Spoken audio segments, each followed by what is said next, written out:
Hey folks, SoloGamer here, and we're playing another edition of Relic. This time we're going to be using the scenario, the Lost Flagship of St. Antias. And we got two different characters we're playing with. And the first one is this Rattling Sniper. That's what his little bust looks like. He starts with a strength of 1, which is god awful. Cunning 2, willpower 2, cunning 6, which is pretty good, life 4. He has a power limit of 2, and we drew 2 power cards, and they're both 1. His special abilities. Your battle rolls explode on 5 and 6 results, which is good. You may evade enemies whose attribute value is lower than your cunning value, which is also good. And at the end of your movement phase, you may take 1 influence from all players in your space. And he starts at the Burning Mountains, and he has an asset limit of 6. And his first little mission card here is going to be Kill the Tyranids. When they battle against a tyrant enemy, he can gain 1 strength, which would be good because he needs all the help he can on that strength. Our second player is Ogrin, I guess. That's his little bust. He comes with a power limit of 1 and is end up there on 5. Now, on the other hand, he starts with a strength of freaking 7, which is excellent. But his cunning and willpower attributes are both at 1, which is god awful. And he starts with a life of 6, which is pretty good. During strength battles, your enemy's battle rolls cannot explode. When his thing comes, place 1 of your character tokens on the sheet. After you roll a die for a battle roll, you may remove 1 character token from the sheet to treat the result as a 6, which explodes normally. So that's helpful. And his first mission is watch your back. Occupy the same space as your target at any time during your turn. And a couple of notes real quick. I'd like to just point out that recently Fantasy Flight Games, since my last Relic thing, where I went off a little rant about how they should let people know what they're doing with the Relic, well, Fantasy Flight Games has announced they're coming out with an expansion the second quarter of 2014. Looks like it's going to be a Nemesis expansion. We're going to get some more, looks like alternate endings, some more characters, the ability to play player versus player type thing. So I'm going to get it. It looks pretty interesting.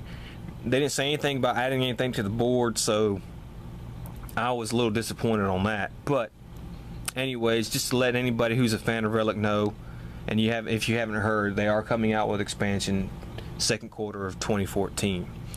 Also, I want to go over a couple things for those who've never watched my Relic playthrough. 1, we always move clockwise. That's one of my little tweaks. And 2, there is no knockout. You die, you die. That's it. And if everybody dies, then nobody wins the game. And that's the way we play. So, we're going to put these guys on their home worlds, and then we'll get started. Okay, so let's get this ball rolling here. We're going to start with our sniper guy. He's going to go first. He rolls a 6. 1, 2, 3, 4, 5, 6. He picks up 2 blue ones. And that's a tyrant enemy, so if we can beat these guys. Well, this thing has a cunning of 3. He has willpower, I'm sorry. Willpower 3, he has a willpower 3. Alright, so he's going to fight this thing first. And of course he didn't make it. Ugh. So his life is going to go down 1, and we put these still on the board, which was god awful. Alright, so our other guy goes here. He rolls a 6. 1, 2, 3, 4, 5, 6. Alright, and we pick up a Chaos Fury, and he's going to fight that Chaos Fury. And it looks like it's going to be a tie, because this thing had a 2, he has a 1, 4 and 3, so it's a tie. So I can tell right now that this game's gonna go real good.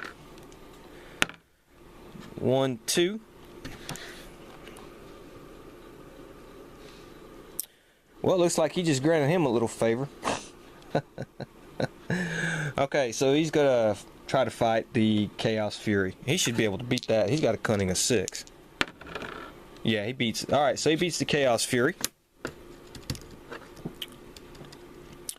Okay, but now it's if you win this battle, gain 1 influence. So he gains an influence. Okay, but now it's the Override's turn, and he wins his mission. Occupy the same space as your target anytime during your turn. So it looks like he just got a mission. You may take up to 2 influence or 1 random power card from your target. So you're going to take the influence, and this mission is completed, and he will grid a new mission, and this is 3 character tokens on this card. Place 1 character on this card each time you start your experience phase with a threat icon. Move 1 character token each time it's battle.